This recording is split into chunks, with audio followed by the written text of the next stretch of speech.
পাকা চুল বা দাড়ি তুলে ফেলা যাবে কিনা বা তুলে থাকলে কোনো শাস্তি হবে কিনা, খুব গুরুত্বপূর্ণ একটা প্রশ্ন। অনেক সময় দেখা যায় আমাদের মাথার চুল একটা দুইটা বা কয়েকটা পেকে যায়, অনেক লোক সেগুলোকে খুঁজে খুঁজে তুলে ফেলেন কারণ তিনি বুড়া হতে চান না। আছে না এই রোগটা আমাদের মধ্যে? নবী করিম সাল্লাল্লাহু আলাইহি সাল্লামের এক হাদিসে পরিষ্কার ভাবে তিনি নিষেধ করেছেন, তোমাদের মাথায় কোনো চুল পাকলে সেগুলো তুলবে না। যদি তোমার সে পাকা চুলগুলোর কারণে তোমার কাছে বিব্রত মনে হয়, ভালো না লাগে, তুমি সেখানে মেহেদি বা এরকম করে ন্যাচারাল কালার, যেটা ব্ল্যাক ছাড়া অন্য কালার, সে কালার দিয়ে তুমি কালারফুল করো। এবং বিশেষ করে কোন চুলের ফাঁকে ফাঁকে আজকাল তো মেহেদি জাতীয় কালার করলে সেটা একদম স্টাইলও হয়।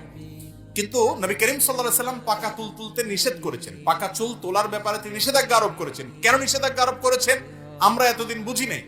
আমি গত কয়েকদিন আগে নিয়ে অনলাইনে ঘাটাঘাটি করতে করতে দেখলাম যে অনেক গবেষকরা বলেছে